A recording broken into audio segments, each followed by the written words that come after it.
Okay, we're on page 468 talking about the reasons for outsourcing. Okay, so we just finished talking about economies of scale.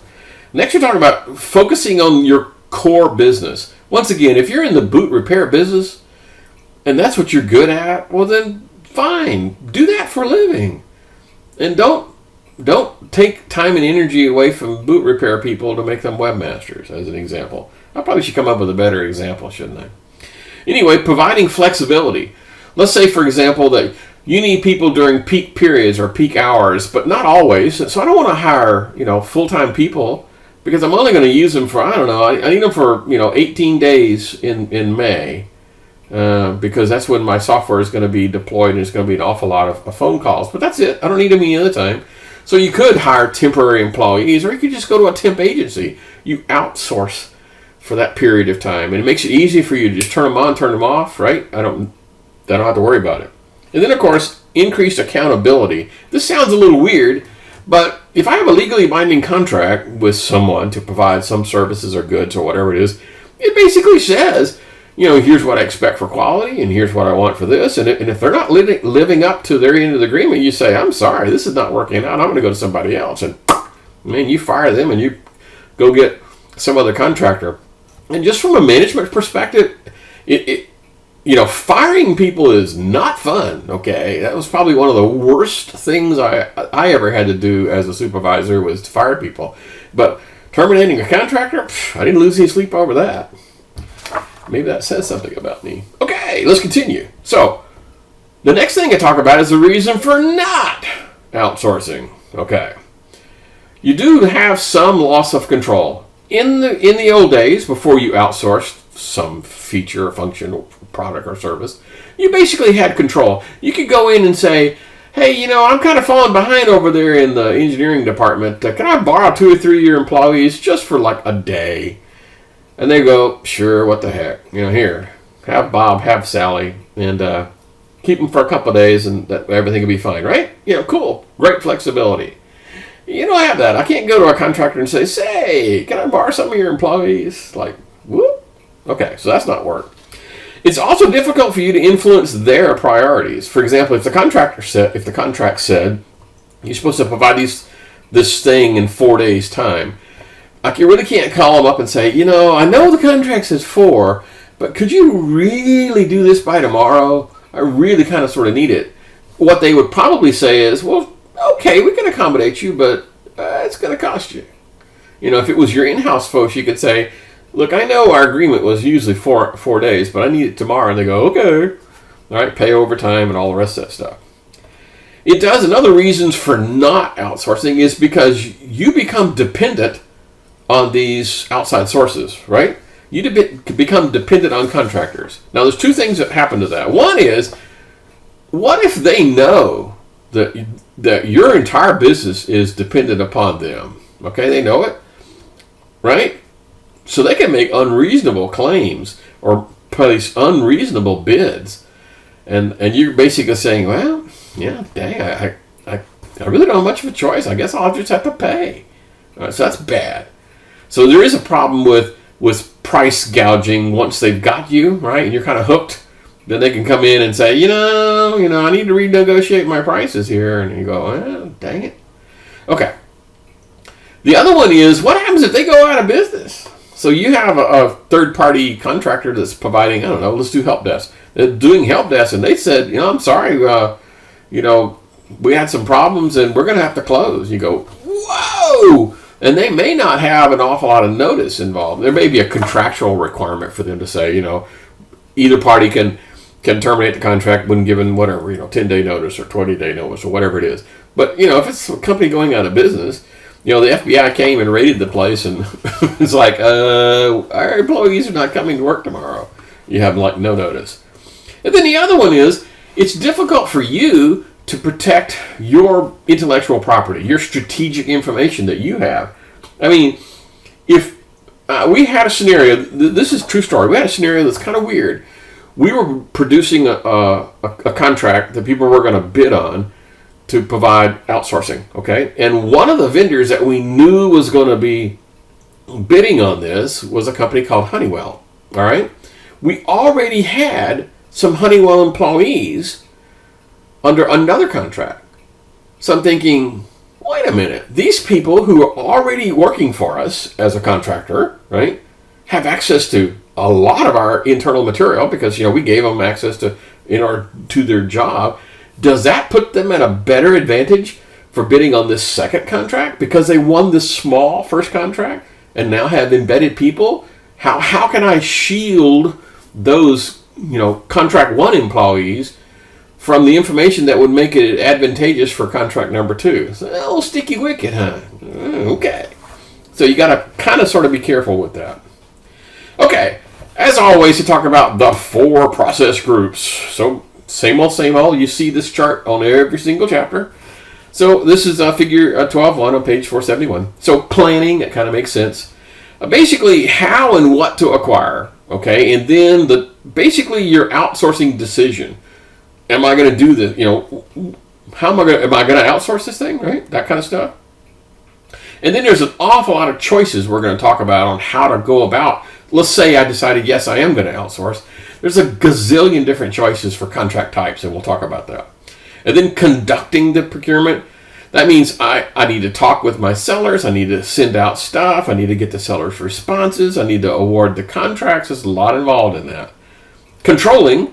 So now I've got a contractor doing something. I really need a contracting officer's representative. How's that for a cool term, a COR, to basically surveil this thing and make sure it's working and manage the relationship with the seller, right? That kind of stuff. And then closing is obviously, okay, we're done. And so we need to wrap up all the stuff and make maybe last payoff or something like that. Okay, on page 471, continuing, talks about that planning phase. So the first one is the make or buy. I mean, you got to really know. That's one of the first decisions is, do I want to do this in-house or take it out-house? That's kind of the question number one. So if you decide to go out-house, well, then you have a gazillion more options. So basically, there are 3 types of contracts if you decide to go out-house. Well, categories. Not really types, categories. The first one is just called the fixed price contract. Sometimes people call this the lump sum. Fixed price contracts say, I want you to buy me a dozen apples at the market. Here's $10. So I give them $10. They go to the store. They buy a dozen apples. They come back, and that's it. Okay, it's just that simple.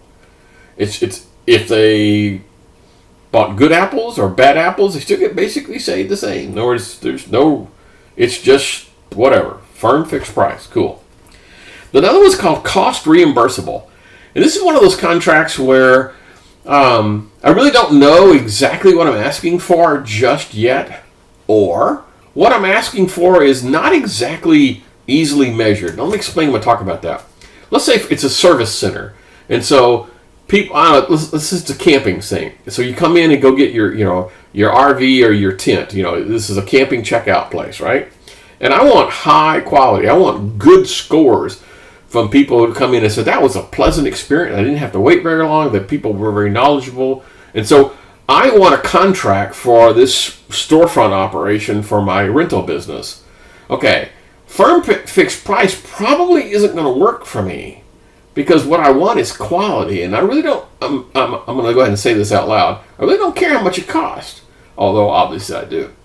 So I want a contract that's basically designed to cover their cost and then provide them an incentive to do the things that I want them to do. In other words, there's no risk in this kind of contract because he's going to get paid for the bare bones work. He's going to get paid. 100% of his allowable costs are going to get paid. His profit is based upon how well he satisfies these other criteria, which are quite frankly kind of hard to describe, aren't they? I mean, most likely, I would have to wait until the customers turned in their evaluations to figure out how much the guy is going to get paid. So I couldn't tell you in advance what the guy is going to get paid, like a firm fixed price. So this is a reimbursable plus incentives. Okay. And then the third category, which works in some scenarios, is what's called a time and materials contractor. Okay, a time and materials is like a consultant. Let's say I want to hire a lawyer to be a consultant for me. And so I basically do a time and materials contract. When I hire a lawyer, he basically says, I'm going to charge you $200 an hour. And when I'm working on your case, I'm going to mark that, and at the end of the week, I'm going to send you an invoice for how much money, how much time I spent on your project. Okay, so I don't know how much, I don't even know how much he's going to invoice me for. So time and materials is, I don't have a clue. At the end of the month, he's going to say, well, I spent 200 hours. You go, oh my God, 200 hours. Oh, geez, I didn't have that in the budget. Or he comes in and says, I spent 5 hours, right? So you don't know. All right, so those are the three broad categories. All right, so digging into it a little bit more, the first one is the fixed price contract. So the fixed price contracts are great if you know exactly what it is you want. There's kind of like no ambiguity, right? Okay, how about this? The example they use in the book is, let's say I want to buy 100 laser printers, and here's the particular, the statistics. I need, this print density and this paper tray size and this particular, whatever, font resolution or whatever. And so I don't really care what brand it is as long as it meets that criteria. So people go and bid on this contract, say, well, I'm going to buy an HP printer that solves those. And this guy says, well, I'm going to buy a Lexmark printer. And this guy says, well, I'm going to buy a, Kaisakera or whatever. And so they bid based upon these set of specifications which don't change. As long as you meet the specifications, you are good. So the requirements are well known and there's no real ambiguity. And so you just bid. And whoever is probably the lowest bidder is the one who gets it. So the writer of the contract, right, you being writing the contract, you have basically little risk here. I mean, you're going to get what it is you asked for. And I guess the only risk would be is if you missed something in the specifications, like, oh man, I forgot to put in there that the printers are supposed to have a Wi-Fi connection. Darn it, I missed that. Okay, well, outside of something like that, you're kind of okay. Now the problem here is the offerer basically has high risk. Now, in the example that I just gave, that's not exactly a good one. But let's say, for example, I was contracting for building a house. So, a young couple comes into the architect's offices, build me a house, and I want it to be, I don't know, some 2,000 square feet. And they say, okay, this is going to be a firm fixed price contract, and you're good. Really? You mean I won't be able to make any changes? Won't be able to change my mind and say, I don't want that kind of tile, or I don't want that carpet, or maybe I want wood floors, right? You won't be able to change your mind later? So, okay, so what happens is there's a modicum of risk involved in this thing. If the people who are responding to the thing don't want to accept a lot of risk, they pad their price to cover things that they think might happen. I mean, I don't know, labor crisis. Maybe there's what happens in real life on construction is a hurricane goes through and the price of plywood doubles. While in the smack dab in the middle of your roofing, and the guy can't even get plywood for your roof. So whatever he bid, he's, well, I'm going to pay $12 for those sheets. And then like, oh, the hell you are. So his cost went up, right? So all the risk is associated with the guy responding. All right, let me continue. So there's different variants of that. One of them's called the firm fixed price, which basically means this is it. That's really a bad idea. There's another one called fixed price incentive fee. All right, now that's a good one. That's basically says I'm going to pay you a base amount, and then over and above the base, you're going to get basically kind of sort of like a tip, right? Like I'm going to give you 5% on top of your cost or your firm fixed price contract. So it's firm fixed price with incentive fee. Cool. And if you're smart, you basically make that firm fix to basically cover your cost, and the flexible part is your profit margin. Cool. Okay, we're coming up on the 15-minute mark, so you know what to do.